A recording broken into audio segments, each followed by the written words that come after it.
Welcome, friends and fam. It is another episode. COINTELPRO.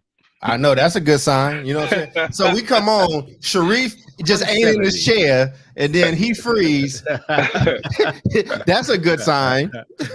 Welcome, friends and family. It is another episode of A Black Hands, and I'm freezing in the very beginning. This is episode 170, and tonight we are doing it for the culture. We talk about education all the time on this podcast, broadcast, whatever you want to call it. But the interesting thing is culture is education, and we divorce the two of them so often. I mean, we have had shows where we've talked about Jay-Z and the NFL, which we should go back to at some point. We'll be talking about Ice Cube and the NFL. We talked about the fight at Disneyland a couple of years ago. It was Charles's worst show he probably hated the most. I absolutely hated it. So I don't even want to talk about this. Me and Ray, I think this week talked a little bit about on our, in social media. And actually, Charles, you talked about this with me too when we were on the road a little bit about the massive virality of this video around the black man who brought McDonald's for his child and had a fight with the mama because he only brought enough food for one, didn't bring it for all the children. There were a total of 4 children, I think. And the virality, just the sheer virality, let me know that as a people and as black people, we are good with comedy. We are good with social commentary. We are good with stories. We love the stories to be told. And our culture is made up of all of these things. Social commentary, insightful family dynamic commentary, humor, the gift of words, the gift of language and artistry. And to the point where some of these memes that come out of these things, to me, are art. They are artistry in themselves. We are artistic people, and I want to just plant the seed. We're going to talk about culture tonight. This is just for the culture and do the culture. The only way this relates to education is that we have people constantly talking about PD around culturally relevant pedagogy and culturally informed and, all culturally. And I bet you if you gave 90% of people in education a quiz on the culture, well, first of all, I would fail because let me say this before we jump in, fellas. If you gave me a test and it had things on it like Roxanne Shante and UTFO and the Fat Boys, right? And LL's first album, I'm Bad, and what happened the year that came out. LL's first album wasn't I'm Bad, bro. No. What I'm just saying, that album, the year that came out, there was a lot of stuff that happened that year that I remember. Yeah. Beastie Boys' first album, as a matter of fact, I remember what it was to have like white boys who didn't rap like anything other than white boys. They weren't trying to be nothing else, and watching them take off, right? I would pass that test, right? Like, and if that test had some Marvin Gaye sprinkled in with it too, some Temptations, some of that stuff, I would pass all that. Run DMC's, the entire first half of their before they blew up with white folks, the first half of their career. What is happening tonight? I would pass that test, right? X-Clan, Public Enemy, I would pass that test. What's happening now? Good Times, all the shows that Norman Lear stole from black writers and didn't pay him for, the Jeffersons and all that, I would pass that test. But culture isn't static. Culture isn't static. So if you gave me a test today with all these Lils, Little Shorty, Little Baby, Little Monster, little Happy Face. What is happening tonight? Little Rainbow Magic. I would fail that test. I would be culturally incompetent, competent about that or whatever. Yeah, but maybe you might be that if you fail that test, it might just actually mean that you are competent. No, it just means I'm old. It just means I'm old, and I thought you was introducing the show instead of like taking all these shots. What are you? All right. Well, let me say one last thing, Charles. You were alive and well when the rubber did hit the road on something cultural that's educational too, and I want to put this out there because this is the way that's different between how we see our culture and the way the rest of the world sees our culture. If those of you can remember, and I can't remember even the year span when this happened, Charles, you would remember when this happened, but the whole world became aware of the fact that Oakland is about to teach young kids ghetto English. Can you believe that? Yeah. And that became this national thing. Now, at that time, I wasn't even aware of a terminology called African American vernacular English, but Ebonics became this thing. Right. It wasn't called. We weren't calling it that then either. It was Ebonics. It was It was Ebonics everywhere, right? Black English, yeah. Black English. And I remember, as you know, my first kind of instinct was to be with everybody. Oh my God, I can't believe that. That's terrible. That's horrible. These kids will never get a job at a bank. You know, these Negroes will never work in regular society. And then I did, you know, what I normally do is read up on stuff and study up on stuff and started seeing what they were actually trying to do and just how offended people were that they would even honor Black culture in a way where they saw it as an educative tool. So that's my frame for tonight, which is to say, let's talk about the culture and regular culture and whatnot, but let's also talk about how it's educative, meaning I learned things from all those people I mentioned to you before. I learned things from reading their lyrics and listening to their songs and everything else. And I became more educated from having that as part of my life. So that's what I want to talk about tonight. So where we want to jump into here first, fellas, because, you know, those weren't shots. Hey, I'm admitting I'm old. let's let Charles frame the bilingual argument. Charles, you were there, bro. What happened?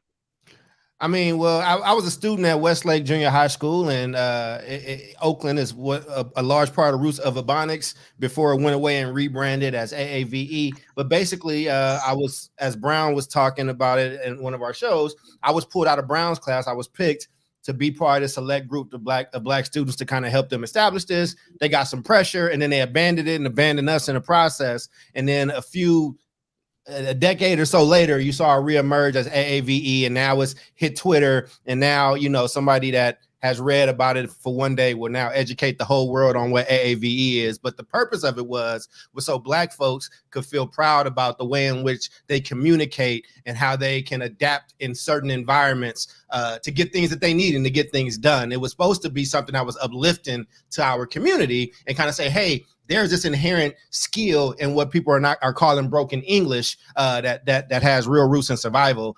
They just didn't sell it right. And so that's where Ebonics kind of happened. And from my experience, the people that was administering it, I don't think they believed in it enough. I don't think that they were willing to stand in the hailstorm and the fire. But nonetheless, it's here now. And it's one of those things. But I think as you're tying into this larger conversation of culture, Chris, I think that, you know, I want to make sure I'm understanding your question. And Ray, thanks for having me help frame. Was like, if I have to say for me, if I'm writing this book and I have to go to some real like places around what helped develop me, what developed my psyche, like what made me who I am. And I'm finding out that most of the positive things did not come from a school environment. It came from parts of my community. It came from elders. And it also wasn't always just a clean, this is good, this is bad. Normally those lessons came with a little bit of, this is some bad and some good, and your job as you grow and mature is to pull out the good and leave the bad behind and reach above that. So as we had this conversation on culture, I'm really interested in what does hit for people. So Chris, I don't know how I deal with that framing, but I'm trying because I want to really go there with you on this conversation. Yo, I like how you framed it, bro, because I feel like when we talk about Ebonics, right, I feel like it's like a level of bilingualism for Black folks, right? And so, you know, people look at when people look at the Latino community, right, it's like a lot of people frown upon the fact that they speak two languages, and I'm like, that makes them brilliant, right? The fact that they can pick up on a language that's more difficult than English and now come to America and learn English and speak it better than some people that have been here all their lives or whatever. That's amazing to be able to do that. You know, and so for Black Americans to be able to code switch, learn Ebonics, learn how to navigate in the streets, and then go to the ivory tower, switch over their languages, and now be able to acclimate and learn amongst the whites. I feel like it's a skill that we need to put on a pedestal, because yo, bro, it's dangerous out here if you don't have that skill. I feel like Black culture is not given the same respect as language cultures, though. I mean, like if you're French or you're Spanish or you're like one of these other cultures where there's a language that separates you, there's a level of respect or at least status that's not given to standard Black Americans with with the brother, whatever his name is, who talks about foundational Black Americans, right? Tariq. Tariq, yeah, Nasheed. Mm-hmm. Like there's a level of status that isn't given to us for our art, for our language, for our deviation from the English language. I mean, Black folks in the United States speak a few languages in a way, dialects at least. Yeah. That I can guarantee you, I have some cousins in Louisiana that y'all wouldn't understand very well. Mm-hmm. I'd understand. I would understand. Yeah, you would. Yeah, that's your people. Probably your cousins too. Probably. Hey, Reef, jump in here, man. Because Philly, y'all talk that John language. What's happening, bro?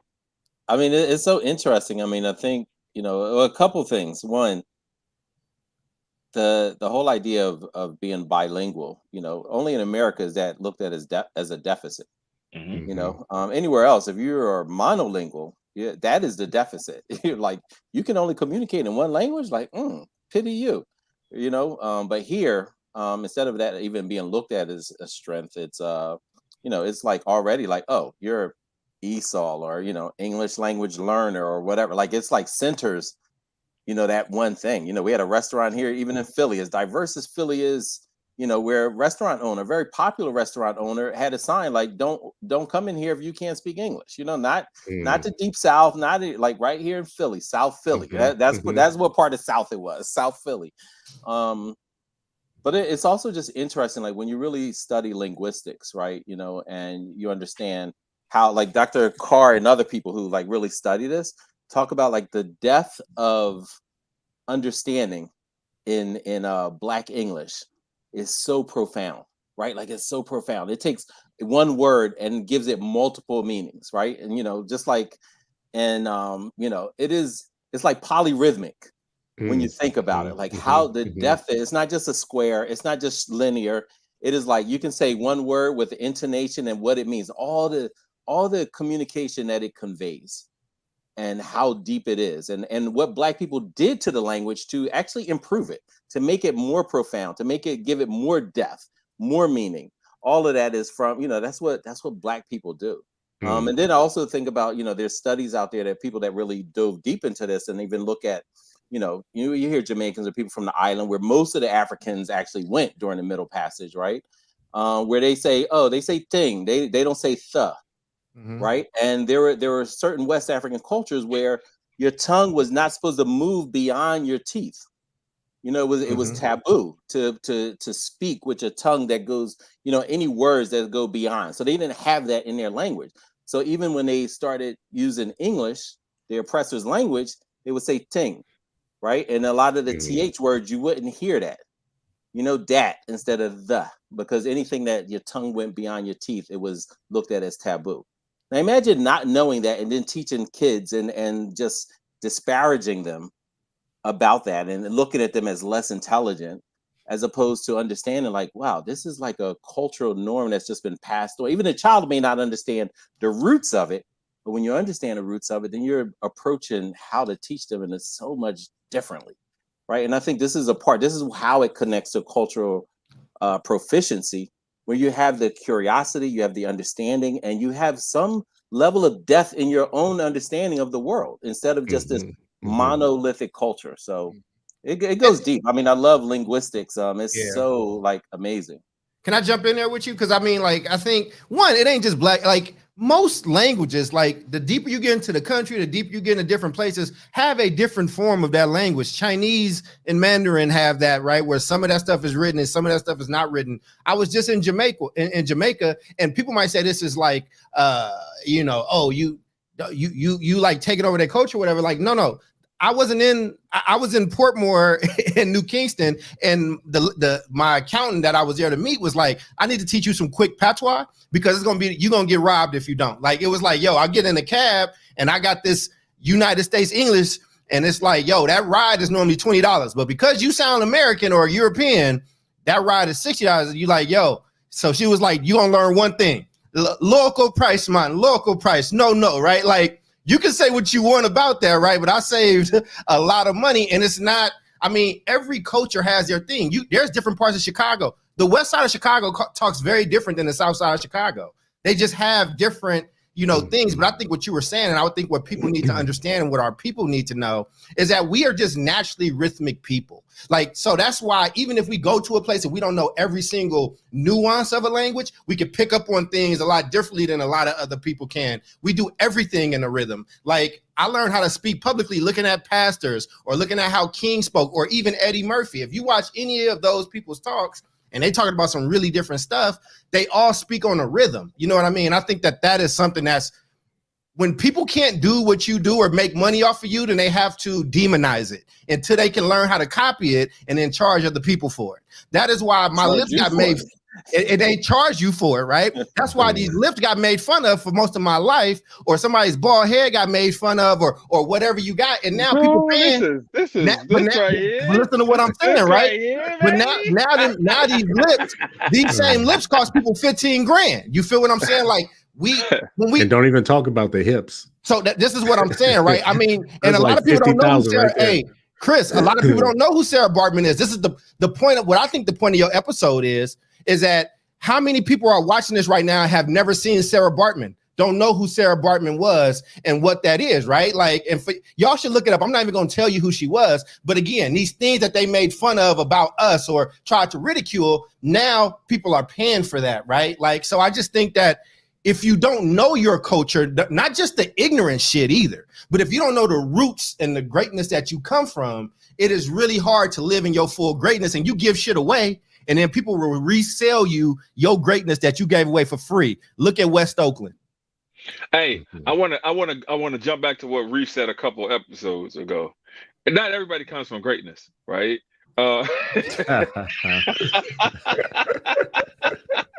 We weren't all kings.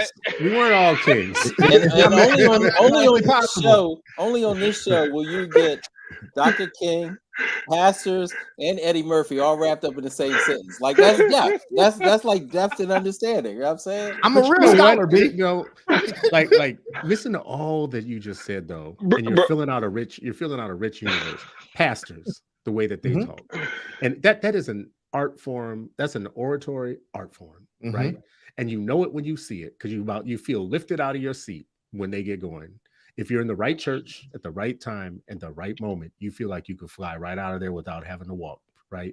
That is a gift, right? And it has been passed down from generation to generation. There's a young brother right now who's doing it somewhere, who was, underneath a older brother that was doing it, blah, blah, and it's going to continue on. At the same time, you mentioned other things like the rhythmic and all that.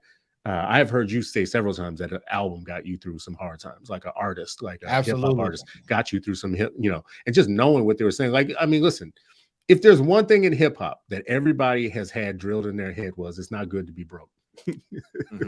Right? So when people talk about like it doesn't motivate anybody, the motivation is like to not be broke and to hustle and to get yours and to do what you got to do to get yours, right? That's a message. It's a common message. Now, not everybody is saying the right way to do it necessarily, whatever, but it does make me think that you're going to get a message from your past one way or another, whether it's through music, art, church. It's going to catch up with you. And listen, I don't know if y'all brothers have read like Iceberg Slim, for instance. Iceberg Slim and Dolomites signifying monkey, that should be taught instead of Shakespeare, right? Now, everybody who's listening to this right now probably hasn't read Iceberg Slim, I'm pretty sure, and they don't know how that relates to Ice-T, and they don't know how Ice-T is going to relate to something some other brother listened to and doesn't know that it's derivative 2 or 3 generations behind or whatnot. But that is learning. You will learn something out of those. And I don't know that I want every educator to listen to me to go in tomorrow and teach Dolomite. Hey, Reef. Reef has a really interesting analogy when because when folks say, "Yo, you hustling backwards," right? Reef has this thing that he goes on. So Reef, talk about what hustling backwards means to you when you hear it, bro. This is hilarious. I don't remember what I said, bro. Like that's so random Ray, just like now, He will just just said something text me about something hustling. crazy. And I don't remember what it was, but I did have a flippant response. But I would say, the piece about I don't know about all I don't know if I read Dolomite. I didn't even know that was something to be read. I thought that was a movie. It's an album. It's albums. It's an album, but Signifying Monkey, Yeah. you can read. Oh, okay. It's like, to me, it's the best sonnet. Like you should go check out that and teach it. Just don't tell anybody that I said that. Tell them that Sharif said it. If you tell him Sharif said it, you can win a Pulitzer. Yeah, all right. Don't believe the hype. You know what I mean? What I do think, what I relate to hip hop, because I'm not familiar with the two that you mentioned, in name, but I haven't, read or heard the albums. But what I would say is like, hip hop it's like when you talk about culture, it's like the griot, right? Like it's, part of our culture is you part of your opening, like telling stories, helping people to connect the dots, relaying messages, like, and, passing along, and like how griots they were responsible for that community's story and helping to connect the dots between families and events and all of these things and the culture, right? And so like just how big of a of an issue that was, and how it's been transformed. So I remember, I'm trying to think, the first like hip hop song that I remember us listening to as kids was one, the Double Dutch Bus, and then a little while after that was The Message, and of course the Treacherous Three, and groups like that, right? Like, and the message was telling a story about like Reaganomics and other issues that were just like really plaguing the cities. And so when I think about that, like how that's been passed on, and poetry, the last poets all the way to Amir Suleiman of today, right? Like, and how they capture so much of the culture and like what's happening and what people are experiencing, and a form of resistance, right? Like, hey, like, what, empowerment, making sure that people are aware, making sure people are conscious, and so forth. And I think a part of that is also an element of just spirituality, because I think that's a big part of culture. Malcolm X used to always talk about, the criterion for leadership is spiritual, always. And like spirituality adds to, it's a part of our culture that some people are like, they front them, but that's always been a part of it. It's helped us survive. It helps us stay focused. It helps us lead and be led. So just the spiritual aspect of it. And the last piece I would say is like, for us, so Vita Sana, obviously Vita Sana was part of my school, but it was also bigger than that. It was outside of our school as well, right? Like our summer camps, our after school programs were centered around that. And I remember when people would talk to the founders of Vita Sana and say, well, why do you learn, African, why is this an African martial arts? And they would talk about like even the history of martial arts, because propaganda will have you think martial arts began in China or Japan, when it actually started. The oldest evidence of martial arts is in the hieroglyphics of Egypt, right? Ooh, like that is the oldest. That's the oldest form of anywhere where you're going to see like evidence of hand-to-hand combat and martial arts and styles and different techniques. And I remember him, talking to the, people a lot about when you learn Japanese martial arts, for example, karate, you're going to learn about their culture. You're going to bow to their flag, the Japanese flag. You're going to wear Japanese clothing. You're going to learn how to eat like a Japanese. You're going to be embedded. You're going to learn about that. Same with Taekwondo, with Korean, Kung Fu, with Chinese. It was like, as an African people, you want to learn your culture too, right? And so you're going to learn Swahili as we do this. You're going to learn about polyrhythmic, like if Asian martial arts, when they do a form or a kata, they go in a square. And that's where I first learned about polyrhythmic and syncopation and cadence. You're learning these words in elementary school or in your out of school time with martial arts, because it was grounded in African culture, right? And so I think that's just, all of that, just the arts You know, how do you, and how people have traditionally used arts for not only retainment but resistance through the arts as well. Big Yo, part of you brought that. Oh, my bad, Ray. I'll be No, real I'm quick. telling you to jump in here, but I was gonna tell Reef I could beat him up. But yo, go ahead. Well, Reef, pugilist is always threatening the pacifist, but the pugilist might not win. So, but anyway. So, Reef, I think our worlds collide with your boy Amir, the poet. He's an incredible poet. Yeah, so Amir Tyson. That's a fellow Cub. Yeah, so in Oakland, we had the Air Lounge, and that was where like this huge poetry scene or whatnot, and Amir would come out a whole bunch. So long before I knew you, I saw that brother. He's a powerful cat. But again, what you're talking about, what all of us is talking about, for the people, you talking about Amir Tyson or Amir Suleiman? You talking about Amir Tyson and Oakland? Salim. But I know Tyson too, though. But I know Tyson too. Tyson's a good brother. He got a good book too. But Salim is a beast. Like anybody, go check out his poetry. Yeah. He's a monster. But what I was gonna say was what you're talking about, what all of us have talked about for the education wonks, and you need some framework and stuff, right? You can go. Wade Nobles has built a framework around this, and he would call this spirit. And he would say, like, when you're thinking about education, not just from a Western perspective, but from an Afrocentric perspective, you have all these similar things, but they always leave out the spirit in the Western side. And what we're talking about, that rhythm, that cultural awareness, that being able to sense things in a different way, like we're just very spiritual people, regardless of what our religions are. So for instance, when I came home from school, let's talk about culture. I could tell what kind of day it was going to be or what was happening by what my mom was listening to when I got home. If she listened to Fred Hampton, Never Would Have Made It, some bill got to get paid, and we got to figure out how this bill gonna get paid. If she's listening to Outstanding, she's having a good day, something good at work happened. And if she's listening to any Mary J. Blige song, my daddy done did something. Like, but without words, right? There's a whole, my brother knew it, my sister knew it, anybody that walked into that house knew it. And in our culture, there are so many things that go unsaid that like we are able to like really be able to hone in on and sense, but I think that it gets overlooked a lot of times because it tends to be darker people that have it. It's the same way that like birds can fly, right? Like we don't know what that feels like to know how to fly and to know how to do that, but on the spirit side, we actually do. And if you teach your babies, if you teach Black kids, brown kids, or whatever, that they come from something bigger than what the mainstream is always trying to sell them off of, like it's hard to not live into your greatness. This is why I would get mad at my parents, because I'm like, yo, why didn't y'all tell me about Granny helping raise Fred Hampton? Why didn't you tell me that I had these people in my background? I mean, Chris and I had that moment, we've mentioned it before,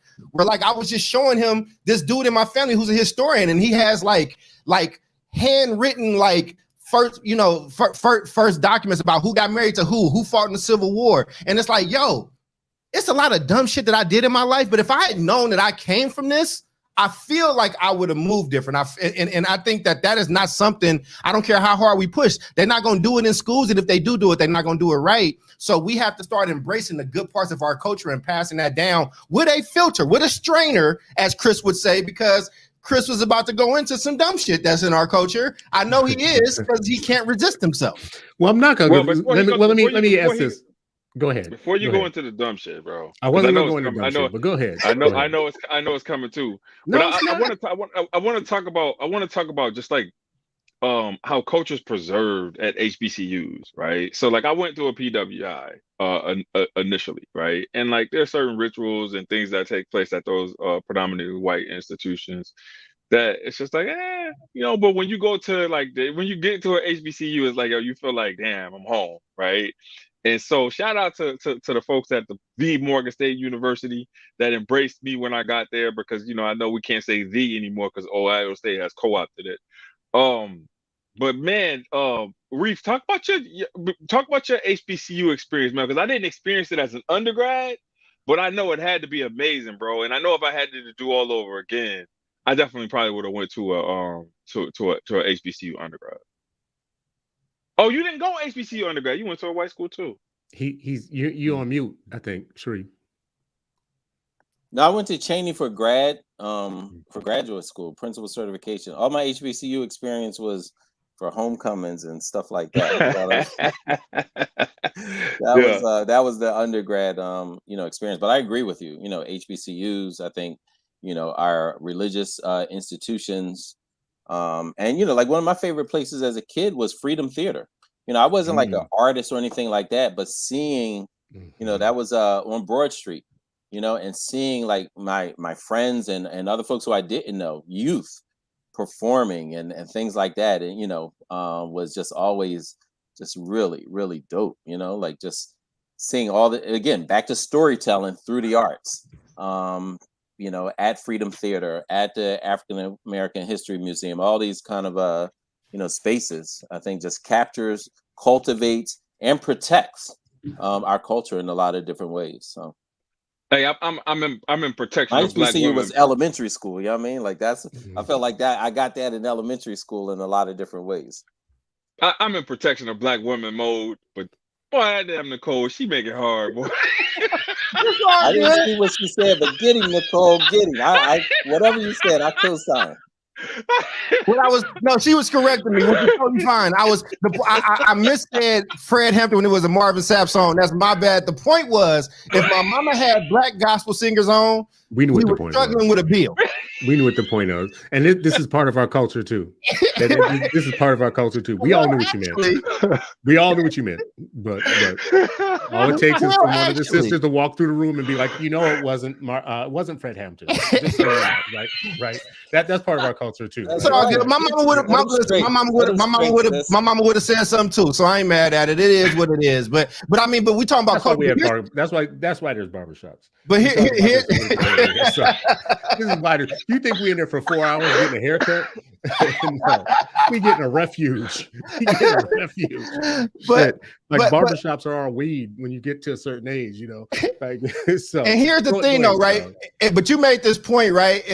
And I'm glad you did bring up the school piece. But I also want to say most people in this country don't go to college. And a lot of Black people don't go to college. So I know that, like, in HBCUs, sometimes them grads would definitely try to make people that didn't go to their schools feel some kind of way. We got to probably stop doing that, but show them love. Morehouse, all them, good, love it, do your thing. But the vast majority of our people don't go to college, right? Like, so culture still, right? There's still like festivals of culture that I want to make sure that we honoring, right? That's not just around, because you're a very privileged group of people if you get to go to college and you get to do those things, and it's a blessing, and you should if you can. But you know what I'm saying? But there's also a culture of that the handyman in your neighborhood that could fix everything, right? Anytime something had happened, that woman that could cook whatever, that was growing stuff in her yard. Like, there are things that were part of our community that we did to take care of each other, and you could actually make really good money doing, and you were also a valuable member of your community. Because here's the thing, it's a lot of people that got college degrees and advanced degrees that don't do a damn thing for their culture. But the damn candy lady down the street, I know her, I've known her, she's been a protective person, and she's taking care of us in different ways. But when what are some of the places that you want us to hit on this culture talk, though, Chris? Because I'm very curious. Because I know that, like, this means a lot, to all of us in certain ways, and we'll go all over the world on it. So, bring us in a little bit. Like, where do you want to go deep into? Our culture is all over the world. I'll say this about this last part that you just said, though. This is what I was thinking as I was thinking about it. In white world, when they talk about culture, they have an idea that they're.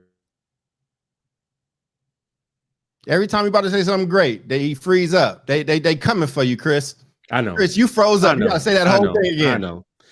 In white world, when they talk about culture, they often are talking about high culture and low culture. And high culture is the really super refined things that, it's like the movie that nobody sees, but it gets an Academy Award, right? Like that movie that was like just a couple years ago or a year ago or however long ago, it was, black and white with no sound and blah, blah, blah, and it won an Academy Award.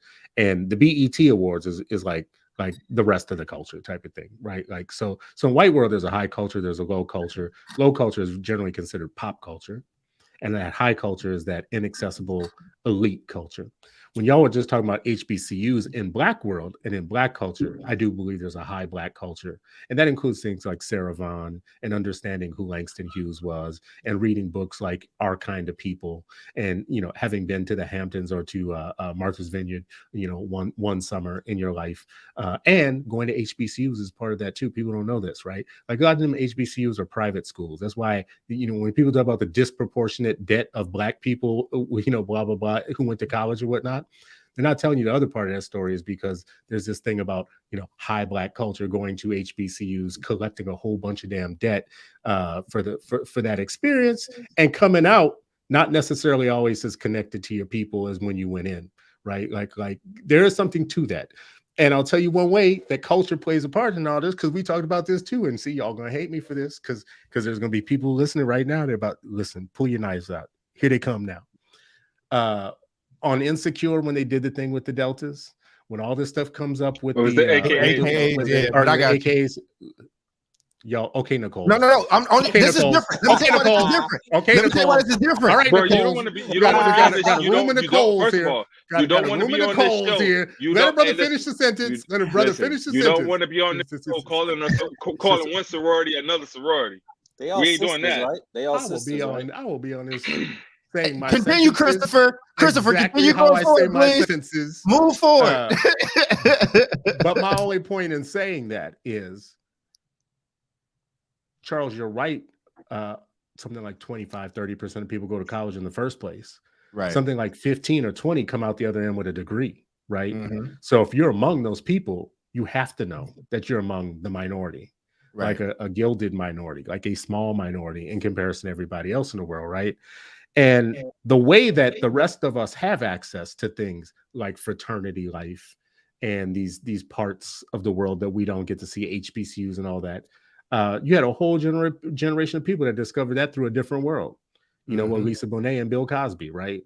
The Bill Cosby show was a juggernaut. That show was a beast. That show was bigger than Seinfeld or anything else that ever came. For an entire generation of people got to see Black professional life, got to see Black HBCU life, and then movies like Spike Lee's what was Spike's movie? Do the right thing. Not do the right thing. He's talking about School Days. School Days, right? For some of us who didn't know anything about that world, that was one access point to like what goes down in that, right? That's culture. That's artistry. Like that's people, connecting you to something you don't know about, right? Right. Yeah. So really quick, I just want to debunk a myth, right? Not saying that anybody said this, but I just want to make sure that folks out there know this. It's real easy to get caught up in the whole thought process that there's more Black men in jail than there is in college. That is not true. There's almost double the amount of Black men that are in college that are in prison. All right. So just wanted to put that out there. So even though they ain't in college, that doesn't mean that they're in prison. Wanted to put that on the record for y'all. Well, now if you start asking a different question, because I've heard this quote sliced up a few different ways for effect in speeches. But if you start asking something different, like how many Black men are caught up in the criminal justice system at any point, meaning on parole, in county jails, not in prison, in jail, like in city jails. That's a different conversation. Well, it's an important different conversation too, because you start getting a whole bunch more brothers locked up in situations in which but think about the system the amount has of people. got them. So. But I mean, but since we're talking about culture, this kind of infuses, right? Think about the amount of people that are locked up for some straight bullshit, right? So the amount of people that maybe are the majority on marijuana charges when you got white boys out here making billions of dollars on marijuana, right? And so, I mean, just think about that, right? Think about how our, even if it's illegal in the state now, they still jammed up, right? Still there. Yeah. And iced out of a business, right? Like, you still can't get that license and to do what you need to do, especially in places like Oakland. But I got you, man. I think, but when we talk about culture, I mean, well, you're still going, Chris. Go ahead, brother, and Ray. I didn't want to cut y'all off. I mean, y'all jump in. I was just basically saying how culture becomes our teacher of all these things that we talk about. But the point I was actually trying to drive to was a question for y'all around: do you think high culture and low culture in Black world, low culture took over at some point, and it's the majority culture now? I don't know who gets to say what's high and what's low, right? I mean, Lupe Fiasco was talking about this too, because he was doing this thing around hot fine art, and they was like, "Why you ain't talking about this on the album?" He was like, "Because the cats that's buying this shit don't want to, no, this is for a different group of Black people that want to see me do manga or the type of stuff or whatever that I might infuse into hip hop to teach you something new." But he feels very strong on this conversation as well around. He's very Chris Stewart. I'm gonna send it to you, brother. I think you're gonna like it, and we should talk about it. But I love that dude. But I don't. But what's high and what's low? And what I mean is, I love my Black people that can teach me some stuff that I don't know. Like I hit Reef up this week, right? It's E Mubarak, and I sent it to him, and I sent it, and then I sent the message right after, like, and I hope I didn't do that wrong, and I hope I'm Christian. I hope I didn't disrespect no Christian values or no Muslim values in that, but I wanted to show my man love because my proximity to him. I got another really close friend that practices as well too. You know what I'm saying? And like, but my proximity to those two brothers, you know what I'm saying? It makes me aware of certain things. Like, so if we're in the same city, it's like, okay, I know that my brother can't eat this. I know that he needs this, that, and the third. And then I'll ask questions. Like, I love learning new things about the way different people black. You know what I mean? I love like going into like Miss Helen, and she got records or a type of music that she listened to that really spoke to her. You know what I mean? It's like, so I don't want to call somebody's stuff lowbrow because it ain't what I like. And I don't want nobody calling the stuff that I like lowbrow, right? Like, cause it's like you said, them DMX, Eminem, like them Tupac, them early albums when I was going through it, yo, like them albums was there for me before the proliferation and funds for counseling. Like there were things that helped really get me through. Like, you know what I'm saying? Watching. To be clear though, it's not lowbrow. Not lowbrow, but okay. All right. So I'll go because I don't want to get it wrong. My bad. Yeah. So like the difference between high and low culture is supposed to be high culture is the reflection of the elite, meaning it's the same thing as popular culture, but it's popular culture for the elite, and oftentimes it gets revered by the masses, meaning like that obscure arts film that wins the Academy Award that nobody you or I know saw. And all of a sudden it's getting the award. And now we're supposed to go see it because now it's going to be on Netflix and everybody's supposed to watch it because it won that award. Right. Versus the stuff like Lady Gaga, for instance, that has sold way more than anything that sells in high culture, but isn't considered to be as refined as what the elite would love. Right. So it's not low brow. It could be totally smarter in pop culture. It could be totally smarter than anything up there.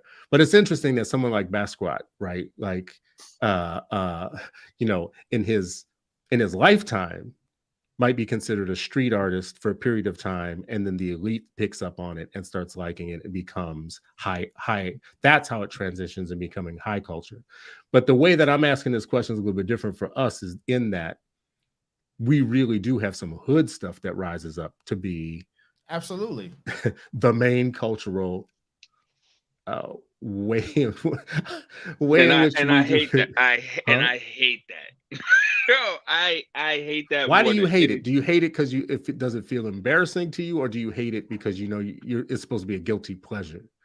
Like, or no, it's definitely not a guilty. It's definitely not a guilty pleasure for me. I think I hate it because like I just want so much better for our people. Right? Like I just want so much better for people. Like I want people to be able to dream big and be able to like reach the stars and like do all the things that I know that they could do if they put their minds to it. Well, let me ask you a direct question. Who's funnier, Bill Cosby or Cat Williams? Bill Cosby post him drugging people, or like before we knew he was a rapist. I mean, like so if someone's gonna give you tickets this weekend to see Bill Cosby in his prime or Richard Pryor in his prime, I'm going to see Richard Pryor. Okay, out of those two, you would see Richard Pryor. So today, you know, if you had to see Cat Williams or somebody like Wayne Brady, I can't think of Wayne. I think Wayne Brady is hella funny. I would absolutely see Cat Williams first. I love Wayne. I don't hate Wayne Brady, but he ain't Cat Williams when Cat in his bag. Yeah, but Cat, this last show that Cat did, Cat wasn't in his bag. He wasn't in his bag, but I mean, he done gave you what, 8, 9. How many go? Yeah, right. They all can't be switches. You feel me? They all can be. I don't know, bro. I don't know. I mean, there was a point in time with comedy. There was a point in time where Richard Pryor had. This is before he. Well, Richard Pryor wanted to be Cosby first. He built his style off of Cosby. But people like Red Fox couldn't get booked on a lot of stuff at the same time that Bill Cosby could. For instance, Bill Cosby wanted to be Bob Newhart, right? And he wanted white America to love him like Bob Newhart. So he did clean comedy. He did it in the storytelling same way, fashion. Well, it was derivative. Red Fox came straight out like hood comedy of that era and of that time. And that's where I think Cat Williams comes out today, and I don't think it's embarrassing. I think it's the I don't think it's funniest thing I've ever embarrassing seen. No, I No. think it's the funniest thing I've ever seen. It and the ain't, it ain't most embarrassing, relatable but here's where you gotta take the good with the bad, and a lot of people don't know this. But no, a lot of people don't know this. Eddie Murphy told this story. No, No, sorry, Eddie- I'm laughing because I've never heard of Red Fox join Cat Williams. I've only seen like clips on Instagram. Oh, he's So I'm brilliant. just like, He's I'm like, He is hey, brilliant. he had He 8 is. joints out. I think they are brilliant. I That's think the I one with think the straight hair, right? But Yeah. Cat Williams is so brilliant because it's masked as hood shit, but it's actually these very poignant pieces on like what's happening in the country in a way that connects people. It's not very highbrow in a way that excludes people. And Red Fox, here's the good with the bad, what I'm talking about, and why you need that colander when you're talking about culture. Red Fox also didn't have any financial literacy at all. So Red Fox was in so much debt. One, Eddie Murphy had to pay for his funeral. He ain't had no paper. Red Fox was in so much debt to the government. And here's the thing, y'all. I don't care what president you like, if you're Republican or Democrat, there's one stage of government that always works, and it's the IRS. That dude used to do shows, and they would be at the side of the stage when he got off and took his money right then or whatever, right? So there's knowledge that you need to have that might not be cultural, that needs to become cultural. Financial literacy needs to become cultural in our communities, because I am 38. I have a bunch of degrees, and I am still now just learning and building up like my own financial pieces. I mean, that was one of our things in the Slack where, you was ripping me a little bit, Ray, right? But I was like, yo, I just went and did my books. I've been paying taxes on reimbursements. Like you don't pay taxes there, right? But I'm so scared of the damn tax man, I'm always going to overpay in taxes. So what you're saying, Chris, as we talk about culture, there are some raw, beautiful moments that we got, and Red Fox is a perfect personification of that. But there's also some things that we need to add to our culture, like mental health, understanding finances, understanding how to diffuse situations, understanding how not to die from a heart attack at 55. You know what I mean? I think that's the larger point that I was gleaning from your piece on Red Fox, who I love dearly. Well, I just want to say this about so yes to everything you just said. Yes to everything. Yes to everything you just said. And at the same time, I don't want to pretend like the reason that we get taken for a ride, especially in the entertainment world, is just because we didn't understand finances. Oh yeah, it's racist as hell. It's not just racist.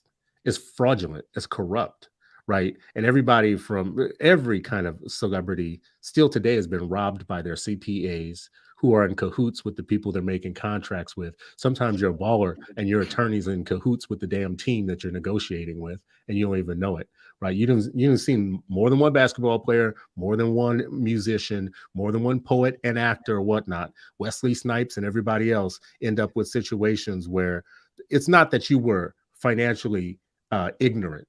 It's that the complexity of that amount of money and the complexity of the contracting and all that requires you to have other people have the expertise. Like none of you are at the level in which you can just rely on yourself. And Black artists, musicians, and everybody else have been robbed forever and still are today. It's still taking place today. And some of them are doing it to each other, like these contracts that people have with each other and whatnot. I had Sheila E. on my show, and she told me that she was broke at the Purple Rain premiere. They made Morris Day get his own cab to the premiere of Purple Rain, right? Like, and he had $30 like to get there or whatnot. He had just been in one of the biggest movies, had just made one of the biggest movies, had been on one of the biggest tours or whatnot. She came off of one of them tours with Prince, who was already fighting the management companies himself, and even her with all this high-powered help and assistance, got robbed. They just literally got robbed of money. I think I just saw some with T-Pain, and he's a very bright brother. It's not like these systems are corrupt. So yes to what you said, and yes to knowing that there is a complexity to the game that no matter how astute you think you are, you better still be realizing that you could still get lost. Hey, well, you know who's winning right now? This guy on the main screen. How's he winning, Ray? Bro, because it hasn't been 10 minutes if you're not going random. So let's hear it, bro. Why does he have the control? Oh, Josh, come back.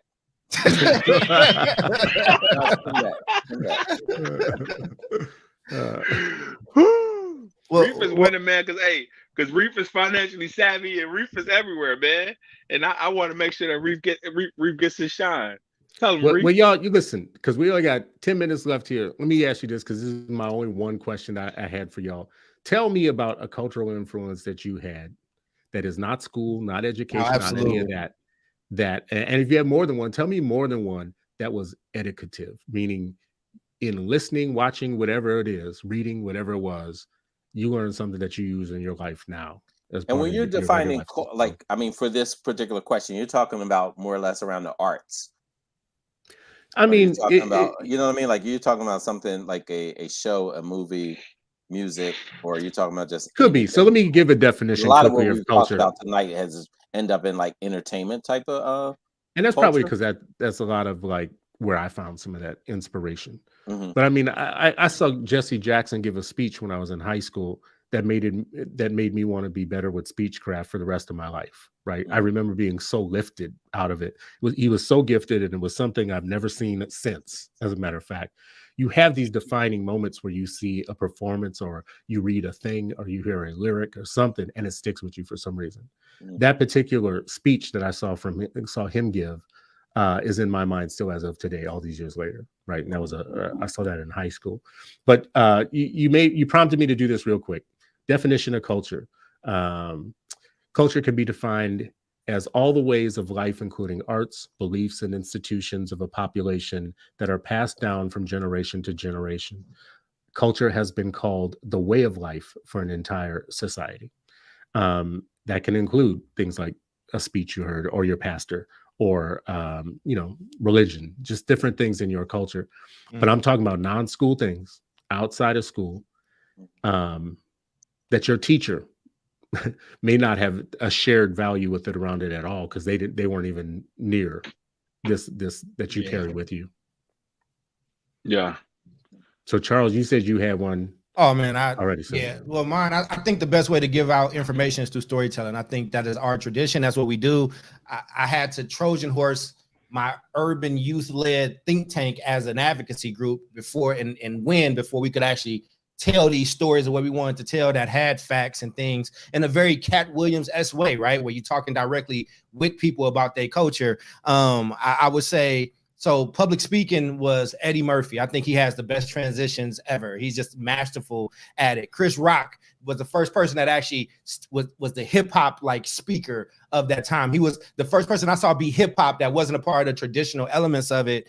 But pastors, man, like the way that pastors could get people's emotions on a string is masterful. Like it however you feel about them. I think Malcolm X had like this rapid machine gun type of way he delivered a message that shot you, just like you could not leave a talk from him feeling the same way as when you started. Like, and then finally Tyson. Mike Tyson is a fighter, but I look at his style when I'm speaking, right? He was intense. He just came out with the black towel on, like he was efficient and he was powerful and he was coming to knock your ass out. Like when I speak, I try to look at those people. I think around fearlessness, it was like Elaine Brown. Since I met her and my grandmama Ernestine, my daddy's mama, them was just two of the fiercest women. Like I feel like they can whoop Tyson's ass, like with their words, with how they move.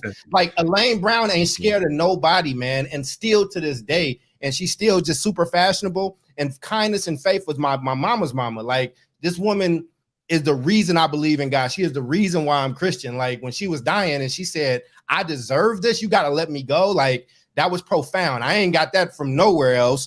Entrepreneurship with CJ Walker and Master P. I know you might be like, hide them two people together. You should look at their history, both of their histories. They didn't have this traditional, education thing. Like Master P ain't even the best rapper, but what Master P was able to do and build, like, is incredible. And then finally, writers, Baldwin, Lupe Fiasco, and Nas. What these cats do with words, and Lauryn Hill actually too. What these people do with words is just like, they made words and art for me in a different way. Like they made words dance on paper. Like Baldwin, for his whole demeanor and how soft he was and like how kind he, like, he had this very not like he just is not an intimidating person. And then you read some shit that he wrote and you like, God, like how like Here's. He is so much of an inspiration to me that I flew to Paris to sit where he sat in one of those cafes, and right where they said he was at, man, and wrote there. And I felt that spirit. So those are just some of the people, and that's just some. And ain't no teacher I ever had touched none of it, except for maybe Brown. Ain't no teacher I ever had got close to touching that. That's exactly what I was talking about. What about you, Reed. Sharif?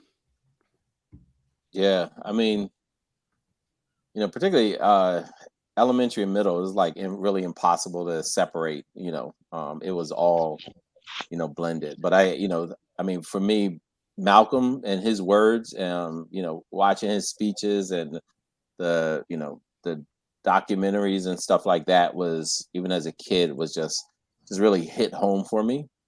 Just so many things that you knew, but as Cole said, his delivery, his cadence, his straightforwardness, like it was just like, like speaking in a way that was so direct, so easy to understand, yet so masterful, all at the same time. It was just like, like that's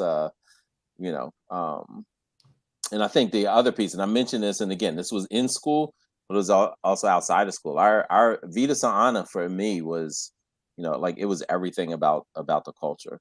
Having an African-centered martial arts and all the things that we learned from there. Beyond martial arts, we would take martial theory.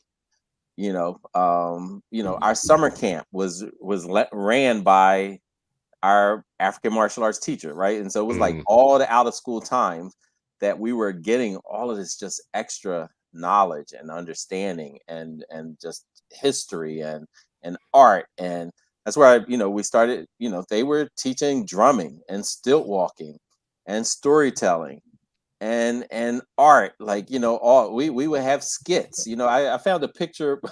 We were literally doing this skit about slumlords and what did it mean to insulate your home, and what happens when slumlords don't, right? Like there's so many things outside of a typical classroom, but these are also people who were also teaching this within the school, right? So it was like just all connected for us. And then I would say the other piece was just Islam as a Muslim. Islam is a religion and a spiritual base that's political, that's cultural, that has art. It has so many things infused, within it. But the base is like, spirituality, and even just the culture of character, right? Like how do you refine, your character, and, and how do you use it? Somebody mentioned earlier, like a filter, like how do you filter things, through a spiritual lens, that's refining your own culture, your own identity, your own person. And how that manifests in your actions in the world and stuff. So all that, yeah, I loved reading just the culture that was captured in biographies, even outside of school. So our libraries, whether it was on Green and Shelton, whether it was on 54th Street in West Philly, where there's the main library, like all of those spaces, and then the cultural events that many of them would host. And then things like Odunde. Like Odunde is like, like a festival, a Black festival. We used to have another festival. I can't remember what it was. It was a, African American festival or something. It was different than Odunde. It used to be on the Parkway in Philadelphia, like, main road of Philly. I don't remember what it was. I don't even know I don't think they still have it. I don't know when they stopped, but Kwanzaa, the Kwanzaa, the principles, the culture aspect that's brought in, again, the spirituality of it all. Yeah, it's so much. I mean, I love thinking about just how culture influences in the different spaces. So yeah. And PE, I didn't necessarily learn things, but things that got me hype, and things that I loved. Gotta bring PE back, man. Yeah, I know. They you know what? There's a version of them that's out there right now. They merged with Rage Against the Machine. So Rage Against the Machine, yeah. Now they're called Prophets of Rage. Yeah, them and KRS were like my favorite. Like just how they brought up just different things, different political aspects into the the conversation. I just loved it, man. I loved it. Raymond. Yeah, I guess for me, The Straight Outta Compton album was the album that kind of changed my life in the sense of I had just witnessed my uncles they had just gotten beaten really bad by the police in Covington, Louisiana. They had got pulled over by some detectives and got roughed up pretty badly. Um, and then the next thing you know, that album came out, and one of the singles off the album was "F the Police," right? And so, I man, disavow. yeah. Hey, listen, I'm not. Hey, listen. If you saw what He I messing saw, with you, man. He got you. He just giving you a hard time. Oh, good, oh, good. But if you witness what I witnessed, like face to face, seeing that happen the way it happened, you see, white detectives with loaded shotguns beating the shit out of people that you love, and then you hear music like that. It kind of resonated for me in the sense that it just, it was never really any justice from that for them, right? That wasn't during the times where there were cell phones. That wasn't during the time where, there would be lawsuits or anything like that. Basically, what happened to them was they pleaded guilty and was given probation in in exchange for them not trying to sue, right? And so that's how the system worked against them in Louisiana. And it ended up hurting one of my other uncles because he then had a conviction when he got caught up doing something that he really did wrong. He had that prior conviction and ended up getting more time than he probably should have gotten for the offense that he got. So yeah, that NWA album resonated for me. I took a lot away from that. I have a healthy respect for the police these days. However, I know how much of an impact bad cops can have on a community, right? And so if cops are in the community, they're getting to know folks that are in the community, they're building relationships with that community, and they're community policing, that's one thing. But if they're driving in, it's kind of like how we talk about with teachers, right? When they are not associated with the community, when they are not a part of the community, and they're doing things to the community and not with the community, that's not healthy policing. And so, yeah, that's me. Yeah. Well, Thank real you, quick, I got a healthy. I just want to say I got a healthy perspective of the police too. Don't trust it. That's my healthy perspective. Well, I would just say because we about to go off on a tangent, but I want to hear the rest of yours, Ray. Like you answered one, right? Like those cultural influences that were outside of school. You gave us one with NWA, and I respect the story that you told because I didn't. That's why I didn't hop in. I didn't want to step on that. But what other things did like from culture did you feel like you got more from than in your schools? Because people listening to us and they gonna go download some of this stuff. So what else you got? So I would actually say my fraternity experience, right? Which is for me outside of school because even though it's a college fraternity, it's still outside of. And so like the connections that I was able to build in terms of post college and embracing like other Black men, right? Because like I feel like a lot of times we're in competition with one another. And that whole idea of sending the elevator back down for folks or whatever, it really didn't resonate for me until like post college, right? And so now, like if I'm in circles with Black men, man, I'm trying to look for opportunities for us to get money together. I'm trying to look for opportunities for us to be, who we need to be for society, right? If I could coach somebody up, then that's definitely what I'm going to do. Similar to how you guys pour into me, I try to pour into other folks that may need, that may need that uplift, right? And so it's hard, but we're committed to it. Hey, listen, listen. I know it is, man. Hey, I'm a hard person to be friends with, but I love y'all and I appreciate y'all. All right. So for what I will say is, you guys mentioned a lot of them already, and what I think is really interesting is that some on my list will be on your list and vice versa, and even some on my list that you haven't mentioned, I bet we will share in common. There are books that we have read in common, and I don't know for a fact that you read it or not, but like Sharif, you and I went back and forth on this once. I was like, ISIS papers and blah, blah, blah, blah. And I just assumed you knew what the ISIS papers were and that you had read it and that you were familiar with what was in it, right? And it's because there are these shared cultural, moments or touchstones or whatnot that different groups of us had in common. If I went through mine really quick, because I know we're over, I'll say for sure Sesame Street was a juggernaut, and I am still a lifelong Sesame Street donor. I give to the Sesame Street workshop right now monthly because of how successful it actually was. It was the most successful school I've ever seen. And Jim Henson, not part of Black culture, but very dedicated to, he thought that TV could be used to bring inner city Black and Latino kids up to speed with everybody else. I so thought that the Grouch was Black, and I don't know what that said about where I grew up. I don't know what it said. I'm ashamed to say that. You couldn't tell me the Grouch wasn't Black, fam. I just, you couldn't. A lot of the me. characters were Black. To be real with you, Elmo was Black. You didn't know that Elmo Black. You know, you think it ain't easy to be green is anything other than, you know, that was the struggle, right? Yeah, the struggle music. There have been literal studies that talk about how much Sesame Street did for an entire generation or two of young people in terms of getting them on board with colors, numbers, shapes, sizes, concepts, all that type of stuff, really. And I can remember, literally can remember, one of my first memories is sitting on the pot in front of a big ass TV with shag carpet watching Sesame Street. And which is why today I'm still a lifelong giver. Same thing with the Peanuts gang and some of those other ones. People put books in my hands really early in my life that were entertaining, but I didn't know that they also had science and other stuff in them. But then, you know, TV, I was a big TV kid. So I mentioned some of the shows earlier, like, you know, Good Times and The Jeffersons and some of these other shows were like I religiously, I knew what day of the night they came on, when they were going to be there. I was in front of the TV right at the right time, ready to go. Like let's do this, right?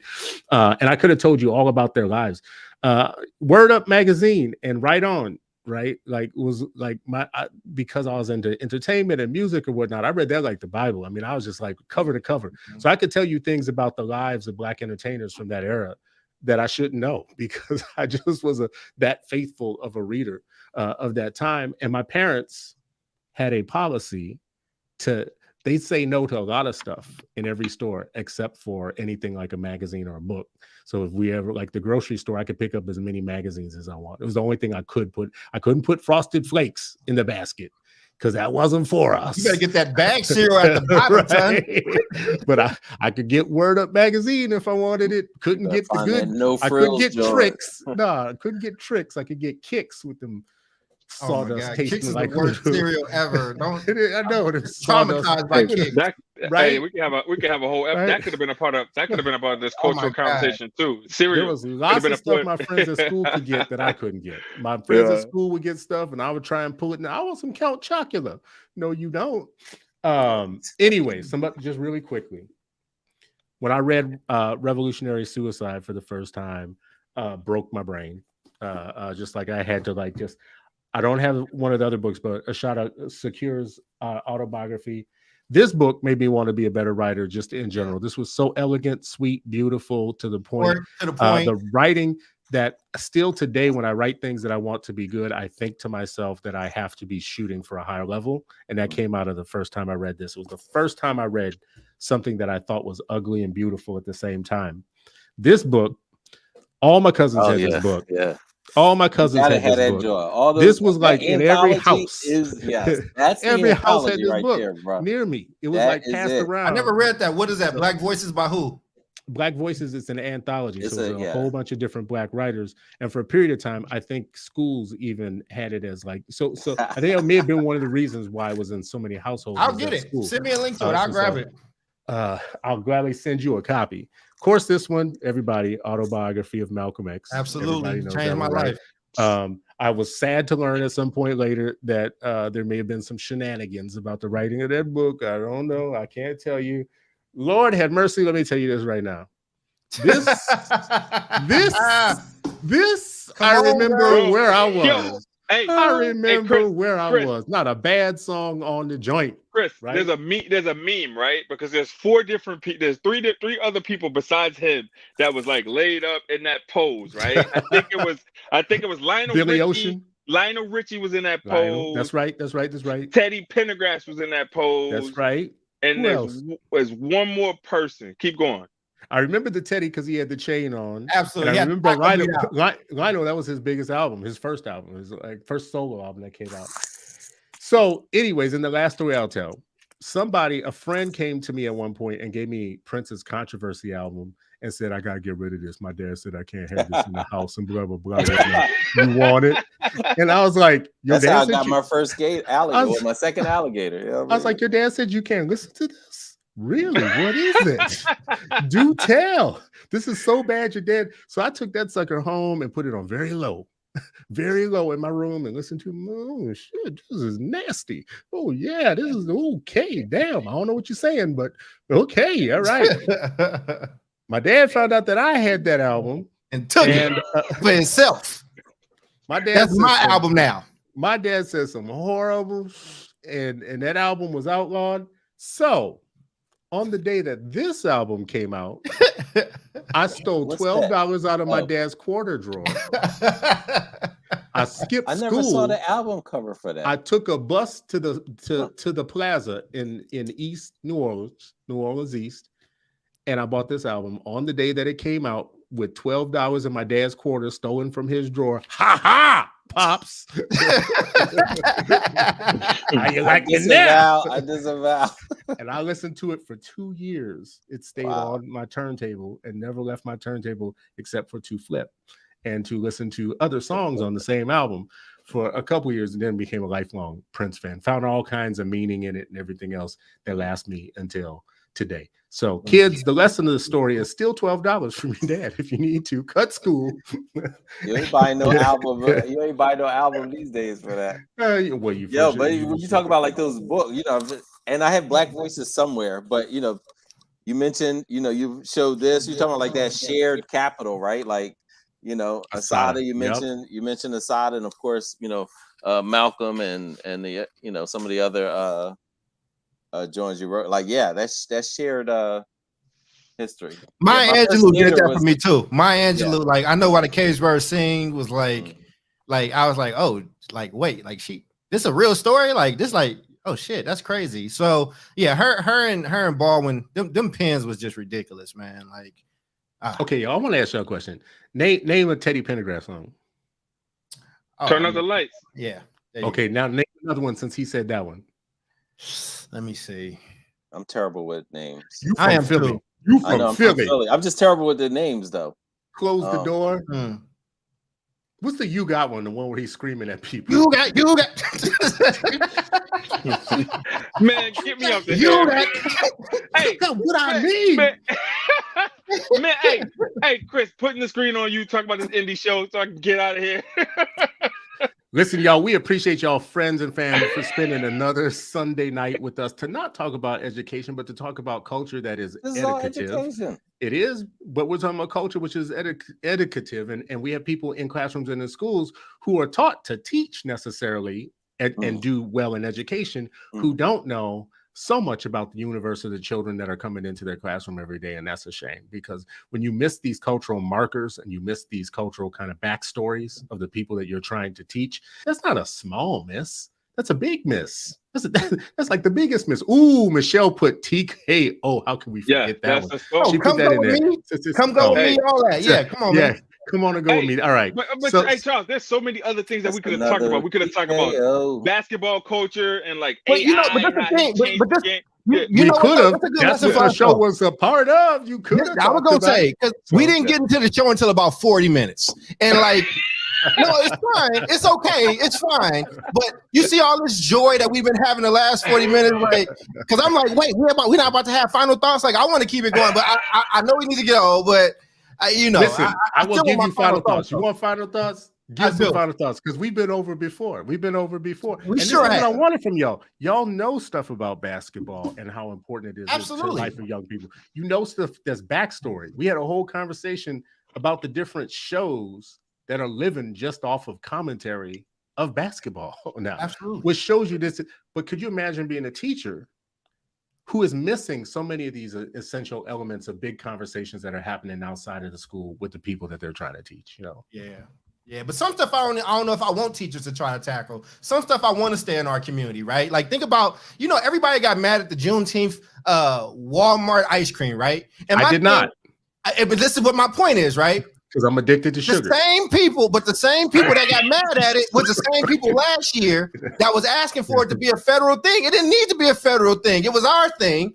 When you make something federal, when you say I want this to be Americanized, you can't be mad when America it up. Walmart, like, we're gonna make some money off this thing, right? Oh, y'all want it to be like 4th of July? Well, we need some 4th of July S-type sales. So I think that like everything don't have to be given away to these other people. We really got to get to this place where we stop believing that white ice is colder and white appreciation and celebration is more important than some stuff staying tucked. I love spades. I love dominoes. You want to teach a kid how to count?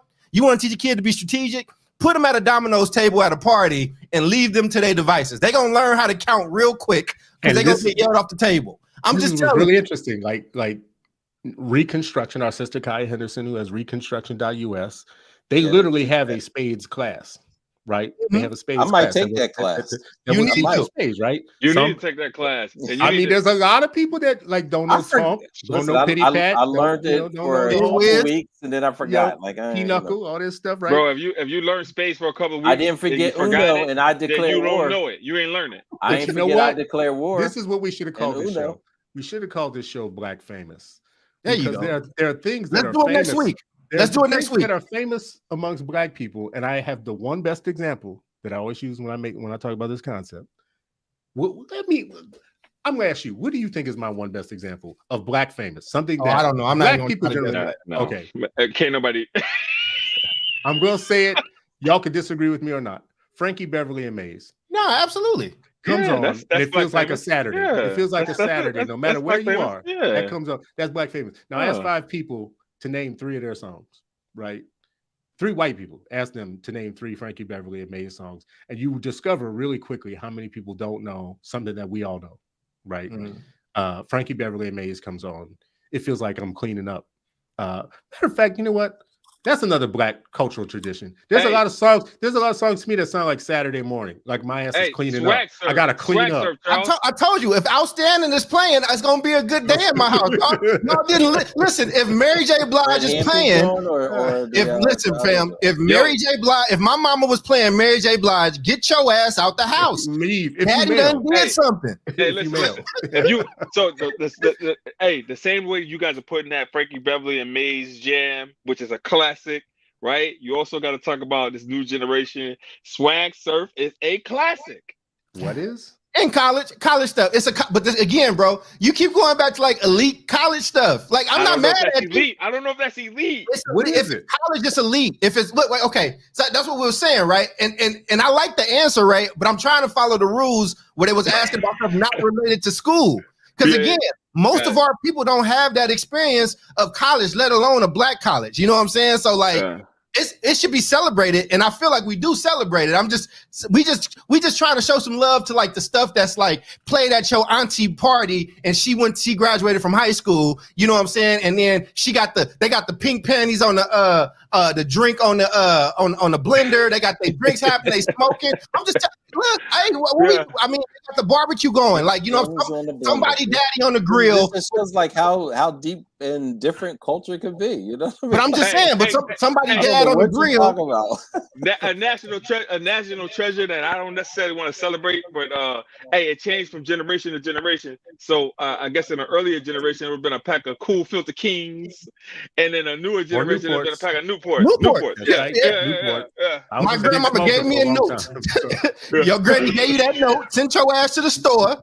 And they gave you them squares. Like, that's what I'm saying, right? Like, and this is what I'm saying. Like, we got into the show like 40 minutes in. Here was the one thing I wanted to say to the younger people that might be listening. Because a lot of these people think that being Twitter famous is like doing something for the community, or like because you learned a word, you learned about AAVE last week, and now you want to lecture people on it this week. Stop doing that shit. And I know I can name a lot of people, but I'm gonna still stick on Eddie Murphy because a lot of people know them.